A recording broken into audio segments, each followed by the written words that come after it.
위원장님께서 쟁점 두 가지 남았다고 하는데 혹시 교육된 게 있나요? 혹시 그 사측하고 양보하신 내용이 좀 있으실 때 해서.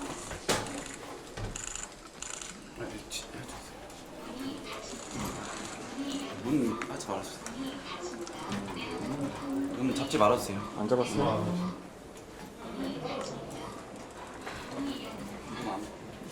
저희가 잡은 게 플래시 때문에 그런 거. 플래시? 삼성전자 노조위원장은 내부 소통망에 이런 말도 올렸는데요. 자, 어제 법원 판결에 이어 노사간, 노노간 상황이 긴박하게 돌아가고 있습니다. 이 사측은 파업을 하더라도 하루 7,087명은 투입하라고 노조에 통보를 했고 노조는 비노조원을 투입하라고 맞받았습니다. 김태우 기자입니다. 삼성전자 사측은 모레 노조가 예고된 파업을 강행하더라도 하루 7,087명이 필수 근무를 해야 한다고 통보했습니다. 어제 법원 결정에 따라 방제와 배기, 배수시설 관리 등 안전 업무에 투입될 인력과 웨이퍼 변질 방지 등을 담당하는 보안 업무 인력을 합산한 수치입니다. 노조는 기본권 제한을 내세우며 일단 거부했습니다. 쟁의에 참여하지 못하는 인원이 최소화될 수 있도록 비조합원을 먼저 배치해야 한다는 겁니다. 또 구체적으로 파트별 인원을 특정한 숫자를 다시 보내라고 요구했습니다. 노조 내부 노노 갈등도 격해지고 있습니다. 일부 노조원들은 집행부가 파업을 추진하는 과정에서 조합원들을 협박하는 등 위법 행위를 했다며 고용노동부에 진정서를 냈습니다. 회사를 위해서 근무하는 자가 있다면 강제 전배나 혹은 해고 경우에 그분들을 우선적으로 안내할 수 있도록.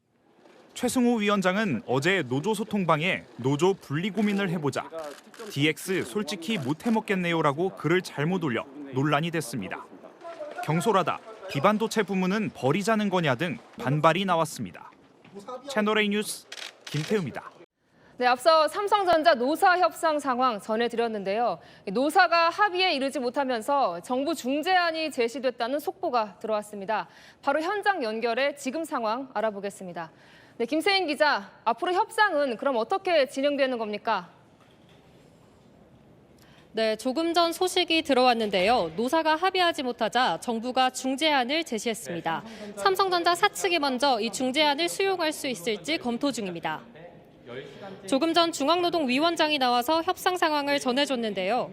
정부가 중재안을 제시했고 사측이 검토 중이란 겁니다. 사측이 이 중재안을 받아들인다면 노조 측은 이 중재안을 노조 조합원들에게 찬성하는지 반대하는지 투표에 붙이게 됩니다. 반대로 사측이 이 중재안을 거부한다면 최종 부결될 가능성이 있습니다. 사측의 검토가 좀 시간이 걸린다고 하는데요. 정부에 따르면 오늘 밤 10시, 늦어도 밤 10시 반에는 어떤 결론이든 내려질 것으로 보입니다. 다만 정부 중재안이 어떤 내용인지는 알려지지 않았습니다. 이 내용도 밤 10시 이후에 공개한다고 합니다. 지난 1차 협상 때 영업이익의 12%를 특별보상으로 지급하는 안을 정부가 제시한 바 있는데요. 당시엔 노조 측에서 반대했었습니다. 파업을 이틀 앞두고 극적 타결을 볼 수 있을지 관심이 모아지고 있습니다. 지금까지 정부 세종청사에서 중앙노동위원회에서 전화드렸습니다. 예, 그러면 이번에는 뭐 어쨌든 또 다른 대기업 얘기를 해볼 수 없을 것 같은데 해봐야 될 것 같은데요. 바로 이 얘기로 가보겠습니다. 오전 회의 어떠셨나요? 죄송 말씀드릴 게 없어가지고. 문 하지 말아주세요. 문 잡지 말아주세요. 안 잡았어요?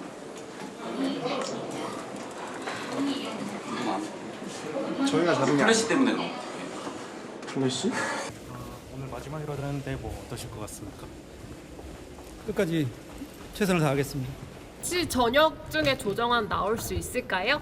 그런 걸 말하기는 어렵고 한 두 가지가 지금 좀 안 좁혀지고 있습니다. 그 두 가지가 어떤 건지 말씀. 가장 중요한 거 아시잖아요. 네. 뭔지는.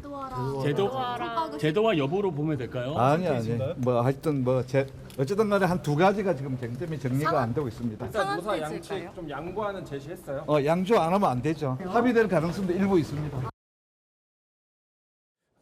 지금 시각이 밤 9시 15분인데요. 지금 오늘도 정부의 중재로 삼성 노사 간에 무려 11시간이 넘는 막판 마라톤 협상이 지금도 진행되고 있습니다. 여러 속보들이 아마 속속 쏟아질 것 같은데요. 제 옆에 삼성전자 엔지니어 출신인 윤창민 교수 나와 있습니다. 어서 오십시오, 교수님. 안녕하십니까. 조금 전 들어온 얘기부터 바로 만나봐야 될 것 같은데요. 정부 얘기는 뭐냐면 노사의 합의가 안 되면 10시에 대안 성격의 조정안을 낼 수 있다고 했어요. 이게 무슨 얘기로 저희가 지금 현재 협상 테이블 분위기를 받아들이면 될까요? 일단 너무나도 당연하게 지금 사측에서 요구하는 부분과 그리고 이제 노조에서 요구하는 부분들이 다르기 때문에 정부에서 중재안을 제시하는 것이라고 이제 생각을 할 수가 있겠고요. 다들 이제 아시다시피 올해 이제 삼성전자와 SK 하이닉스 네, 두 개 회사에서 어쨌든 내는 법인세가 이제 굉장히 또 크고 삼성전자 같은 경우에는 어쨌든 우리나라에서 가장 중요한 기업 중에 하나이기 때문에 너무나도 당연하게 지금 현재 조정안이 나올 것으로 생각이 됩니다. 근데 이게 오후 상황까지만 하더라도 조금 접점을 찾아간다라고 했는데 지금 중노위원장 얘기 그러니까 밤 10시까지 합의가 되지 않으면 뭐 대안과 조정안을 내놓고 이걸 한번 사측도 볼래? 노조 측도 볼래? 이렇게 지금 얘기를 하고 있다라고 하면 사실상 오후에 나왔던 지금 접점 혹은 파업을 막을 수 있는 동력은 많이 사라진 건 아닙니까? 뭐 그렇게 볼 수도 있겠습니다만 어쨌든 간에 지금 몇 가지 쟁점에서는 지금 합의를 찾아가고 있는 과정이라고 지금 살펴봤거든요. 근데 제가 생각하는 지금 가장 큰 이견은 상한선의 폐지와 그리고 이제 재원이라고 이제 생각을 합니다. 그렇죠. 성과급에 대한 맞습니다. 상한선과 재원이요. 그래서 그 두 부분에서 지금 현재 이견이 있는 것으로 판단이 되고요. 그 외에 뭐 사업부 간의 차등 뭐 지급이라든지 이런 부분들은 아마 합의가 됐을 것으로 저는 생각을 하고 있거든요. 그러면은 뭐 물론 40분 정도 뒤이어서 바로 예상과 전망을 드리기 좀 어렵습니다만 조정안 중재안 대안 얘기까지 나오는 걸 보면은 극적 타결 가능성도 있다는 말씀이신 걸로 들려서요. 저는 사실 그렇게 기대는 하고 있습니다. 뭐 제가 말씀드렸다가 또 타결이 안 될 수도 있겠지만 또 하나의 이제 국민으로서 뭐 삼성전자 출신으로서 파업만큼은 안 된다고 생각을 해서 극적으로 타결이 되기를 저는 바라고 있습니다. 그러면 그 아까 척삼 쟁점의 그래픽을 한번 다시 부탁드려도 될까요? 이게 지금 노조 측은 영업이익 15%, 그래서 대략 뭐 13% 수준으로 정리가 되는 거 아니냐는 얘기도 있는데 뭐 그거는 협상이 다 되고 뚜껑을 열어봐야 알 수 있을 것 같고 메모리 사업부 그러니까 반도체, 비반도체 부분과 반도체 부분에 대한 여러 성과급을 얼마나 어떻게 나눠 갖느냐에 대한 부분도 있을 텐데 근데 이제 이게 윤 교수님 중노위가 최종 조정을 냈는데 사측이 지금 검토 중이라고 하지만 이것도 거부가 될 경우에 그러면 이틀 뒤에 바로 총파업까지 가는 거잖아요. 맞습니다. 그렇게 생각이 됩니다. 파업을 당연히 이제 할 수 있다라고 이제 생각을 하고요. 저도 이제 회사에 계시는 뭐 선후배들이 아직 다 계셔서 좀 이제 여쭤봤을 때 실제로 파업까지 이어질 가능성이 굉장히 높다고 생각은 합니다. 내부 좀 분위기를 들어보셨을 때 그런 상황이라고 생각할 수 있겠습니다. 근데 오늘 나온 얘기 중에 뭐냐면 그렇죠. 타협. 오늘 정부가 어떤 가운데서 대안을 내놓더라도 사측 노조도 이걸 받아들이지 않으면 이틀 뒤에 사상 초유의 파업까지는 불가피해지는데 삼성전자가 이런 얘기를 하더라고요. 필수 인력 얘기를 아예 한 명 단위까지 다 얘기를 했어요. 그러니까 7,087명 이하다. 그러니까 필요 인원은 저 정도가 최소다라고 얘기를 했는데 이거를 노조 얘기로는 일단 거부했거든요. 이거 저희가 어떻게 해석하면 되는 겁니까? 일단 7,087명이라고 이제 하는 것은 제가 알기로는 DS 부문이 현재 한 78,000명 정도 임직원이 존재하는 걸로 알고 있거든요. 거기 비율로 따져보면 한 9% 정도 내외 수준이라고 이제 생각을 합니다. 근데 아시다시피 이제 반도체 라인 같은 경우에는 24시간 가동이 되어야 합니다. 저희가 자동차를 내연기관 자동차를 일주일, 2주일을 안 타더라도 저희가 시동을 다시 걸 때 차에 이제 무리가 가게 되는데 반도체 공정 같은 경우에는 이제 나노 단위로 공정을 진행을 하게 되는데 있는데 예. 그 설비가 돌아가지 않거나 예를 들어서 설비 안에 뭔가 진공 환경이라든지 이런 것들이 깨지거나 웨이퍼 문제도 있다면서요? 맞습니다. 그래서 이제 그런 이제 파라미터나 그런 공정 변수들을 다 맞춰야 되는 상황이기 때문에 예. 회사에서 요구한 7,087명은 최소한의 이제 그 반도체 라인을 가동할 수 있는 인력이라고 이제 생각을 하고요. 예. 그런데 여기에서 이 인력 가지고 사실은 불량 분석이라든지 새로운 신규 개발이라든지 고객사에 뭐 대응을 할 수 있다든지 불량을 뭐 다 솔빙을 한다든지 이것까지는 죄송합니다. 솔뱅이 뭡니까? 아, 예. 불량의 현상에 대한 이제 솔빙을 말씀드린 겁니다. 아, 예. 푸는 예. 그런 거 이제 말씀을 드린 건데 그것까지 하기에는 이제 불가능한 인력이라고 이제 생각을 합니다. 예. 정말 최소한의 반도체 라인이 가동될 수 있을 정도의 인력만 회사에서 요구를 한 것이라고 생각을 합니다. 법원도 일단 그래서 사측손을 들어주긴 했지만 그래봤자 10% 정도면은 그래서 지금 나오는 게 아예 법원의 판단을 두고 사실은 물론 뭐 지금 극적 타결 가능성도 있으니까 지금 노사가 어느 정도 총파업을 두고도 신경전을 벌일 수도 있는 부분이 있는 것 같아요. 왜냐하면 지금 화면에도 나오지만 사측은 평일 수준이고 노조는 주말 휴일 수준으로 해야 된다. 실제로 삼성전자에서 엔지니어도 하셨었고 하니까 저게 7,000명이라는 숫자도 정말 최소한인 거고 사측 얘기로도 평일 수준의 최소 인력이 간다고 하더라도 그냥 말로만 10분의 1이지 아예 가동률은 진짜 10%도 더 못 미친다. 이렇게도 제가 들려서요. 근데 제가 이제 생각을 했을 때는 이제 최소한의 뭐 인력이라고 이제 말씀은 저도 이제 말씀을 드렸었고 예. 제가 봤을 때 가동률이 그렇게 많이 떨어질 것 같지는 않습니다. 어쨌든 간에 7,087명이 최소한으로 이제 생산을 하는 거고 예. 제가 예상을 했을 때는 계략적으로 평상시 수준 대비해서 한 10에서 20% 정도 아마 가동률이 감소를 할 걸로 저는 예상은 하고 잠시만요. 있거든요. 그러니까 예. 오히려 반대로 최소 인력으로 한 10% 인력으로도 90%의 가동률까지는 일단 단기적으로 할 수 있다는 말씀이신 거예요? 예, 저는 그렇게 판단은 하고 있습니다. 그런데 이제 문제는 아까도 말씀드렸다시피 예. 어딘가 공정에서 병목이 발생을 하거나 어딘가에서 불량이 발생을 하거나 그렇죠. 이렇게 됐을 때 그 인력으로 그거를 다 풀 수가 없습니다. 예. 그러니까 가동률 관점에서는 뭐 한 10%, 20%밖에 떨어지지 않는다라고 하더라도 그게 시간이 길어지면은 결국에는 10%, 20%가 점점 줄어들 거고 텐데 최소 18일로 이제 생각을 했을 때 회사의 계산으로 봤을 때는 18일 정도는 버틸 수 있지 않을까. 그런데 이제 그게 최소한인 거고 그걸 버텼다고 해서 반도체 제품들이 온전히 다 나오는 것은 아니거든요. 글로벌 시장에서 아무리 90% 가동, 그러니까 사고가 안 난다는 전제로 예, 말씀하셨던 맞습니다. 공정 과정에 전혀 문제가 없다는 전제로 소수의 10% 인력으로 90% 가동률을 하더라도 어디서 하나 삐걱거리거나 혹은 100% 삐걱거리지 않더라도 그 부분을 시장에서 삼성전자 반도체를 어떻게 사들인지는 또 다른 차원의 문제라는 말씀이신 거잖아요. 맞습니다. 예. 그래서 이제 결국에는 이제 생각을 해보면은 사측에서 지금 현재 가장 부담인 부분이 결국에는 고객사의 신뢰가 깎인다라는 부분입니다. 예. 어쨌든 반도체 같은 경우에는 1년 365일 사실은 스케줄이 가득 차 있거든요. 그렇죠. 미리 선주문을 하기 때문에. 예. 그런데 사실은 고객사 입장에서는 어쨌든 간에 파업 기간 중에 제조를 했었던 그런 물량에 대해서는 사실 받고 싶지 않아 할 겁니다. 왜냐하면 예. 사람이 다 비슷하기 때문에 저희도 이제 과일을 구매를 하면 과일에서 이제 겉모습을 보고 최대한 좋은 제품들을 이제 구매를 하지 않습니까? 예. 그런데 이제 파업 기간 중에 이제 생산이 됐던 이제 반도체라고 하면은 뭐 품질에 이상이 없을 확률이 너무나 당연하게 이상이 없겠지만 그래도 이제 그 심리가 그렇지가 않거든요. 그렇죠. 네, 그래서 이제 그런 신뢰라든지 고객사의 신뢰가 이제 감소를 하는 부분이 가장 큰 리스크라고 생각합니다. 지금 이제 대략 30분 남았네요. 그러면 중노위 얘기로는 밤 10시까지 합의가 되지 않으면 조정안을 낼 수 있고 중간에 뭐 접점이라 하게 보면 강제로 정부가 이안 어떠냐라고 해서 안 되면 또 뭐 내일은 있지만 거의 총파업까지 불가피하다는 관측이 많아서요. 오늘 정부에서도 이런 말까지 했습니다. 김정관 산업통상부 장관입니다. 파업은 안 된다는 그런 정말 절박한 마음에서 다시 한번 말씀을 드리고 싶습니다. 삼성전자 파업이 가져올 파장들을 생각하면 우리 국민 모두가 지금 다 우려하고 있는 현실입니다. 우리 모두가 발생하면은 무슨 악영향이 생길지를 아는 것조차 우리 사회가 해결하지 못하면 우리 사회가 앞으로 무슨 일을 할 수 있을까 하는 그런 어떤 절박하고 아쉬운 마음이라는 말씀을 드리고요.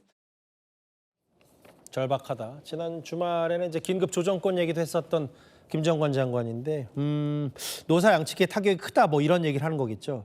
근데 이제 삼성전자 엔지니어 출신에다가 지금 어쨌든 이 강단에서 교수로 활동하고 계시니까 전 이게 궁금한데 사실 지금 내부에서도 반도체 노조 대 비반도체 노조의 갈등이 꽤 깊어서 지금 화면 제가 다 읽지는 않겠습니다만 뭐 비반도체 노조를 향해서 솔직히 못해 먹겠다 등등의 저런 내부 소통방의 얘기가 수면 위로 올라오는 것도 지금 봉합 수준을 나중에 이게 극적 타결이 되더라도 봉합하기 쉽지 않지 않냐라는 관측까지 있어서요. 일단은 뭐 노노 갈등이라고 이제 저희가 이야기를 할 수가 있겠는데요. 예. 근데 사실 정확하게 이제 말씀을 드리자면 예. 저희가 삼성전자라고 해서 사실은 뭐 삼성전자 안에 DS 부문이 있고 DX 예. 부문이 있지 않습니까? 그리고 DX 부문 같은 경우에는 가전사업부와 무선사업부로 또 이루어져 있습니다. 그런데 어쨌든 간에 원래 삼성전자 안에서도 사실은 이제 각각의 사업부들을 다른 회사로 이제 보는 성격이 굉장히 강했거든요. 예. 그래서 무선사업부는 이제 반도체 부문의 고객사이기도 하고 그래서 이제 메일을 보내게 될 경우에는 뭐 기사에 무궁한 번영을 뭐 기원을 한다 뭐 이런 단어를 붙이기도 합니다. 그래서 애초에 이제 회사 안에서는 사실 이제 다른 회사처럼 운영이 되는데 사실 이렇게 이제 노조 관점에서 이제 하나로 뭉쳤다라는 게 사실 저는 좀 처음에 조금은 이해가 잘 안 됐었거든요. 왜냐하면 원삼성 외부에 있는 저 같은 사람이 계속 원삼성을 외치길래 원래 그런 줄 알았었거든요. 예, 그런데 이제 반도체 부문과 이제 확실히 이제 다른 부문들은 좀 분리가 되어 있다라고 이제 보는 게 맞고요. 그래서 이제 제가 생각을 했을 때는 너무나 당연하게 뭐 제가 뭐 단언을 드릴 수는 없지만 이런 노노 갈등은 이제 확실히 이제 깊어질 것 같고요. 그리고 나서 이제 결국에는 주장하는 바들이 이제 서로 다르기 때문에 아마 갈라지지 않을까라고 생각은 합니다. 예.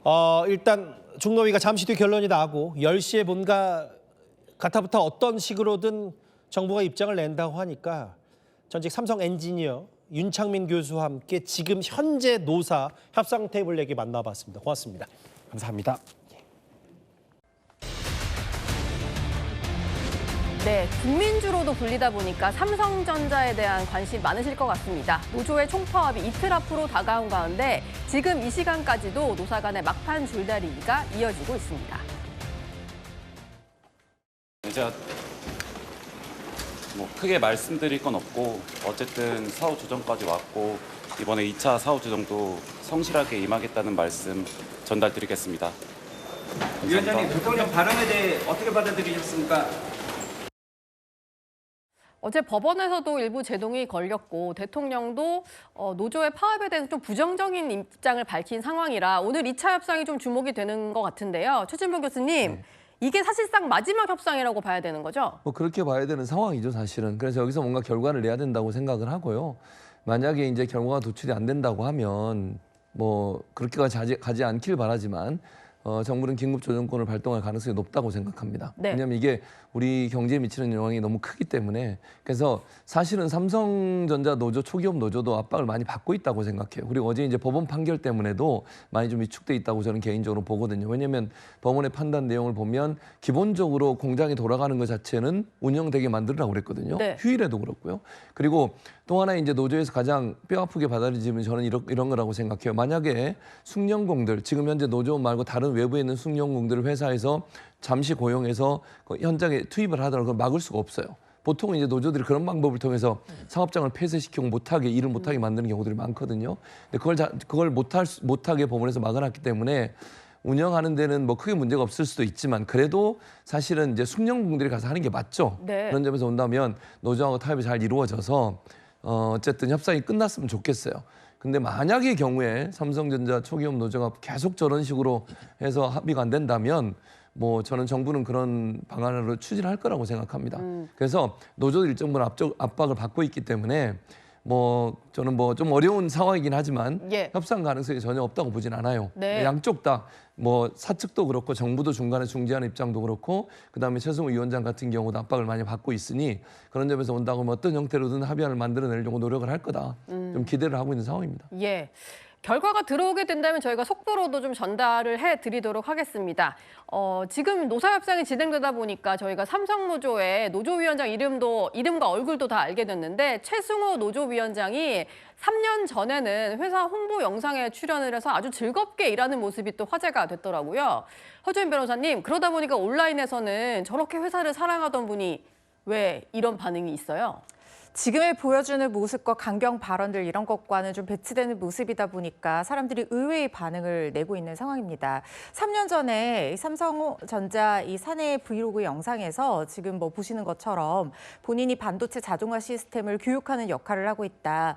회사에서는 반도체 시스템 1타 강사고 이 남은 여가 시간이나 집에 와서 퇴근 이후에는 클레이를 아트를 취미로 하고 있다. 이렇게 얘기하면서 그러니까 찰흙공예 같은 거죠. 네. 그런 거 하는 모습도 보여주면서 손재주가 좋은 모습 그리고 회사 생활 즐겁게 하는 모습 이런 것들을 브이로그에서 보여주는 모습이 뒤늦게 화제가 되고 있는 건데 네. 사실 뭐 여러 가지 반응이 나올 수 있습니다. 저렇게 애사심 넘쳤던 분이 지금 이렇게 강경하게 회사와 대립하는 데는 그만큼 이유가 있을 것 아니냐 이런 반응들도 있지만 지금 노조 측에서 요구하는 것이 보통의 주주들이라든가 또 노노 갈등으로 이어지면서 다른 근로자와도 공감하지 못하는 어떤 노조의 이익을 너무나 앞세우는 그런 모습이 있다는 목소리도 나오고 있다 보니까 이게 황금알을 낳는 거위에 배를 갈라서 결국에는 모두가 지금 뭐 분사 얘기까지 나오고 하니까 모두가 고통에 처하자는 것이냐 이런 얘기까지 나오고 있는 그런 비판의 목소리들도 있는 상황입니다. 네.